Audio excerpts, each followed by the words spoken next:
BFM Business, le grand journal de New York, Sabrina Quagliosi.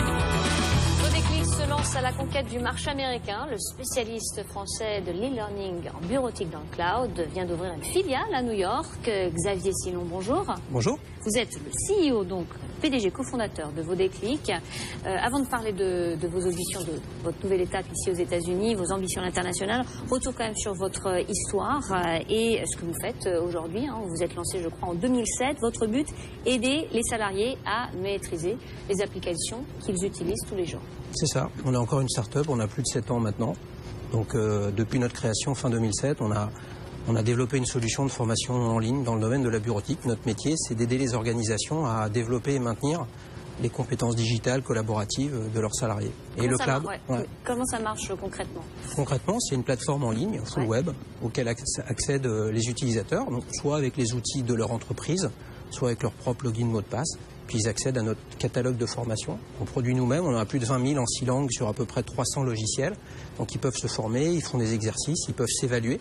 Ça, c'est pour l'utilisateur qui a donc une solution au problème qu'il rencontre face à l'évolution des technologies qu'il utilise. Et puis son entreprise, si on parle du marché entreprise. Oui, parce que vous avez des offres pour les offres individuelles et puis les offres entreprises. Ouais, on a démarré sur le marché individuel parce qu'on vient de ce métier-là, de la formation individuelle.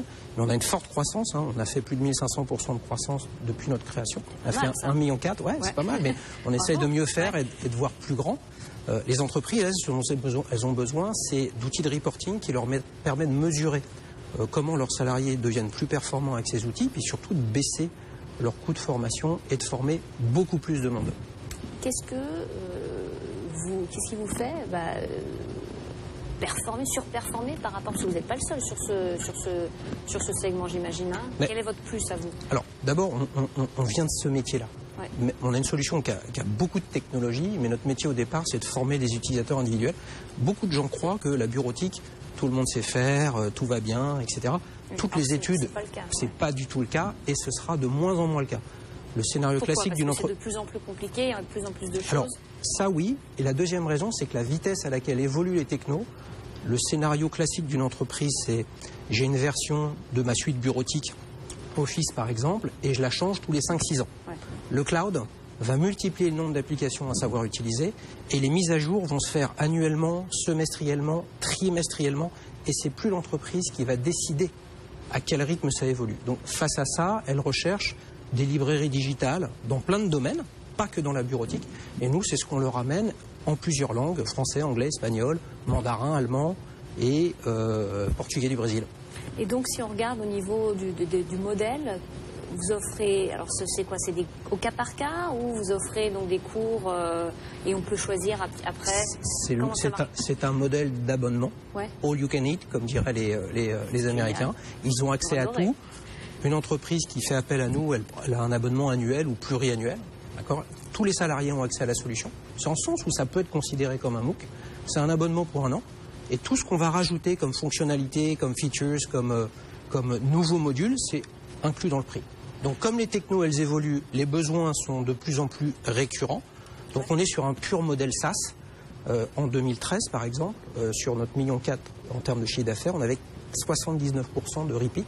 C'est-à-dire que 79% en chiffre d'affaires de nos clients renouvelaient notre solution. Ça veut dire que ça marche pour leurs salariés, qui baissent leur coût de formation et puis qui forment plus de monde. Et pour les individus, les particuliers, ça marche aussi par l'an? Alors non, là on est plutôt sur un abonnement mensuel à 9,90 € par mois. Mais on a aussi développé des applications. C'est tout à fait raisonnable en fait. Oui, mais on est sur un modèle de volume. Donc on a passé le 1 million d'utilisateurs en 2013. D'accord. Donc on a un modèle économique qui est bâti sur la propriété du contenu de la solution qu'on développe en France. On a 7 nationalités différentes, on a 3 nouveaux formateurs qui arrivent dans les 4 prochaines semaines. Ça nous permet de produire beaucoup de contenu vite, avec une performance qui est au rendez-vous. Et ça fait qu'on peut vendre, je pense, au bon prix. Pas peu cher, au bon prix au regard de la performance qu'on attribue. Ce sont des modules qui sont assez longs ou ça dépend bien sûr de ce qu'on... Justement, c'est la vertu du web, c'est des petits modules, 3-4 minutes, très simples. Ah ouais, c'est tout rapide. Ouais, Là, comment créer un groupe dans Yammer, le réseau social d'entreprise, comment faire un tableau croisé dynamique dans X, Y ou Z version d'Excel. Notre enjeu, c'est de toujours proposer du contenu au bon moment. Donc on produit, dès qu'il y a une nouvelle fonctionnalité ou un nouveau service qui arrive, je vous donne un exemple, lorsque Microsoft a lancé Office pour iPad, ça a été un événement majeur dans tous les écosystèmes des technologies. On a beaucoup parlé, sur BFM. 15 jours après, on avait déjà les formations d'Office sur iPad en français et en anglais. Donc les entreprises qui se disent, ça y est, on va sur iPad parce que maintenant il y a Office, ces entreprises-là, elles ont besoin de nous. Donc ce n'est pas une question de part de marché, de solution, c'est une question de comment on accompagne les entreprises dans la transformation digitale de façon à ce qu'elles soient plus performantes. Vous travaillez avec quelles entreprises aujourd'hui, françaises? On a des gros clients comme L'Oréal, Thales, Siemens, qui nous utilisent au niveau global pour tous leurs salariés dans le monde en multilangue. Puis on a gagné un gros client américain l'année dernière, qui est un des plus gros assureurs, qui s'appelle Chubb & Son, et qui est venu nous chercher en France. Wow. C'est génial, ça. Je pense que ce qui leur a plu... Est-ce qui vous a motivé aussi à venir ouvrir une filiale ici ou c'était déjà prévu? Non, c'était prévu. C'était un projet longuement réfléchi. J'ai passé beaucoup de temps l'année dernière pour essayer de passer de... on pense qu'on peut y arriver à on sait qu'on a notre chance. Oui, parce qu'il y a quand même quelques, je veux dire de nombreux, mais quelques groupes, quelques startups qui ont déjà essayé, des startups américaines. Qui ne font pas que essayer, qui arrivent, mais la particularité du marché ici qu'ils appellent le corporate training, donc qui est estimé à 140 milliards de dollars, c'est qu'il y a un gros acteur américain qui est multilingue, donc il a un reach ou une capacité à capter des clients dans le monde entier parce qu'il a une couverture linguistique forte. Après, les autres entreprises américaines sont principalement des Américains qui s'adressent aux Américains. Et donc avec notre solution en 6 langues, dont les 2 minorités ethniques américaines très fortes pour les hispaniques et les sinophones, on a clairement notre chance. Et c'est comme ça qu'on a gagné ce gros client sur des boîtes de plus de 2000 salariés. Il y en a 4800 aux États-Unis, il y en a 500 en France. Vous vous rendez compte de l'écart. C'est pour ça qu'ils nous ont choisi, la couverture linguistique. Comment faire que mes salariés en Allemagne, en Asie, en Amérique du Sud, je peux leur amener une solution. Et ça, c'est la magie du cloud et du e-learning en général. Qu'est-ce que vous avez trouvé également en analysant ce marché? Quelles sont les particularités de ce marché américain? Plusieurs choses, même si il y a quelque chose que tout le monde pense, mais c'est vraiment vrai, tout coûte très cher et beaucoup plus cher. Mais la façon de faire du B2B est différente. Il y a des analystes. Donc ces dernières semaines, je passe beaucoup de temps dans les solution briefing pour expliquer ce qu'on fait, pour être positionné concurrentiellement. Sinon, vous savez, faire un tableau croisé dynamique, vous êtes chinois, canadien, sud-africain ou indien, ça reste un tableau croisé dynamique et des manipulations de données. Et là, je pense qu'on a un modèle économique de production de contenu qui est vraiment intéressant. Si on regarde au niveau de ce que vous avez déjà fait, au niveau international, vous êtes présent dans d'autres pays également? Ou là, c'est vraiment la première percée au niveau international? C'est vraiment le début. C'est là qu'est le plus gros marché. Il faut juste quand même regarder les choses en face. Les technos que j'utilise et moi, tout le monde utilise, elles sont américaines. Donc votre poste de travail, il est chez Microsoft, il est chez Google, il est chez Apple, il est chez Adobe. C'est le plus gros marché au monde. Pour nous, on est dans le cloud. Donc le cloud, ça veut dire que vos clients, ils sont instantanément partout dans le monde. Et à partir de là, nous, on veut élargir la pyramide de notre business et c'est forcément aux États-Unis. La France, ça reste quand même un petit marché, somme toute. Est-ce que les Américains sont meilleurs ou plus mauvais en bureautique que les Français? Vous avez mesuré ça? Est-ce qu'on a mesuré? Toutes les études disent la même chose. Le niveau et la compétence basique des utilisateurs est faible. Quand on regarde les statistiques de consommation sur notre plateforme, c'est toujours découvrir l'application qui est la plus consommée. Souvent, ce sont les tableurs qui sont consommés, mais il y a clairement une explosion de toutes les solutions en ligne ou installées sur votre poste d'un point de vue collaboratif, comment j'échange avec les tiers, les réseaux sociaux d'entreprise, etc. Ça nous donne un potentiel colossal parce que la demande se régénère sans cesse. Les objectifs ici aux États-Unis? Alors on a comme un objectif simple, c'est déjà de scaler notre modèle économique. Donc je vous ai dit que j'y ai passé du temps, etc. C'est pour confirmer qu'on pouvait essayer de venir ici sans avoir à tout changer dans nos façons de faire. Donc là, on est en train de décliner nos process marketing. On a démarré des webinars, des livres blancs. Parce que c'est quand même différent, l'approche est différente ici aux États-Unis. L'approche est différente, mais elle est de plus en plus comme ça en France lorsqu'on est dans le modèle des services en ligne. Donc on cherche plutôt à valider de la traction sur le marché américain, sachant que notre objectif d'ici la fin de l'année, on va enclencher les choses à la rentrée de septembre, c'est de lever des fonds.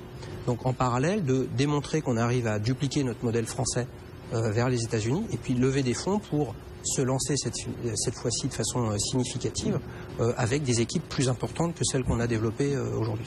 Vous êtes combien aujourd'hui? Aujourd'hui, au global, on est 25. Ouais. D'accord. On a des équipes de sales, mais pas des salariés, des vendors qui sont ici aux États-Unis pour justement nous permettre de nous développer. Mais le projet, c'est de démontrer qu'on peut développer des ventes aux États-Unis. Le produit, par contre, la technologie, je les salue à l'occasion, la technologie, les formateurs, eux, ils sont en France, ils resteront en France. On a une super équipe. Vous avez quand même besoin peut-être d'une équipe ici aux États-Unis, non? Ce ne sera pas nécessaire. Pas pour développer, ça certainement pas, mais d'un point de vue pédagogique non plus. Donc, ce dont on a besoin dans un pays, c'est les sales et du marketing. Et forcément, à un moment ou à un autre, il faudra que je vienne sur place si on veut que notre business se développe fortement. Le marché étant beaucoup plus gros, on aura des ambitions ultérieures importantes. Dans le journal de New York, à chaque fois, quand on a des entrepreneurs qui viennent et nous disent c'est quand même très important pour le CEO de venir s'installer dans le pays. Donc on va vous voir venir. Écoutez, j'espère que je reviendrai vous voir. Ouais. Vous êtes le bienvenu. Peut-être des objectifs financiers ici pour le groupe. Alors, pour 2014. on a prévu dans notre budget uniquement sur la France de passer d'1,4 million à un peu plus de 2 millions d'euros. Ça fera un peu plus de 50% de croissance. On a fait 70 l'année dernière. Sur les États-Unis, on est plus mesuré. Donc on cherche plutôt à, pas forcément du chiffre d'affaires, mais de l'attraction et de démontrer qu'on arrive à identifier des opportunités, ce qui est le cas avec les actions marketing qu'on a déjà développées, pour pouvoir valider notre modèle et investir plus massivement. Et New York, c'était important pour vous de venir à New York plutôt que peut-être la Silicon Valley? Alors, nos interlocuteurs sont principalement dans les DRH et on va cibler des entreprises plutôt je vous citais les plus de 2000. Il y en a 4800 de mémoire, il y en a à peu près 15 000 qui ont plus de 500 salariés. Je crois, sans me tromper, que 55, si ce n'est 60% des sièges sociaux sont sur la côte Est. Donc la première raison, elle est business. Et la deuxième, pour y avoir passé du temps en Californie, c'est pas possible de manager une entreprise en France de la Silicon Valley. Donc on veut se rapprocher de nos clients et nos clients aux États-Unis sont plutôt sur la côte Est. On est ravis de vous retrouver ici à New York. Merci beaucoup Xavier d'avoir été avec nous pour nous présenter un petit peu ce début d'aventure américaine pour vos déclics. Bonne continuation. Vous viendrez nous en reparler. Donc merci. Merci. Allez, on se retrouve dans quelques instants sur BFM Business, le grand journal de New York.